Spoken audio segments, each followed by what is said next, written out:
কোটা সংস্কার আন্দোলনে নিহতদের স্মরণে রিমেম্বারিং আওয়ার হিরোজ কর্মসূচি পালন করছে বৈষম্য বিরোধী ছাত্র আন্দোলন।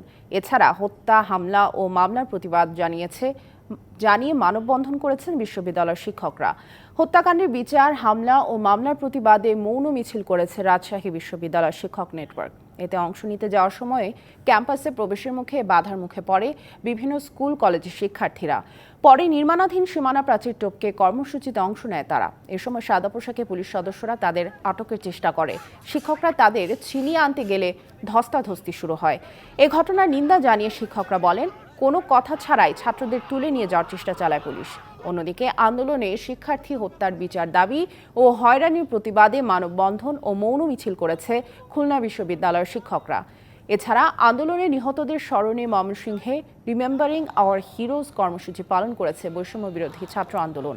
অন্যদিকে হত্যা ও গ্রেপ্তারের প্রতিবাদে পটুয়াখালীতে ঘণ্টাব্যাপী মানববন্ধন করেছে জেলা জাতীয়তাবাদী আইনজীবী ফোরাম।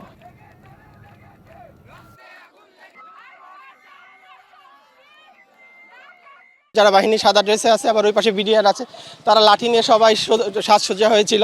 হঠাৎ করে দেখি এসে স্টুডেন্টকে ধরে নিয়ে চলে যাচ্ছে একের পর এক। তখন আমরা যে শিক্ষকরা সবাই বাধা দিছি এবং এই সময় তাদের সাথে অনেক হট্টগোল হয়। আমরা জোর করে ছিনাই নেওয়ার চেষ্টা করছি। এতে আমাদের শিক্ষকও অনেকে ধাক্কা লাগছে, আহত হয়নি, বাট ধাক্কা লাগছে আর কি।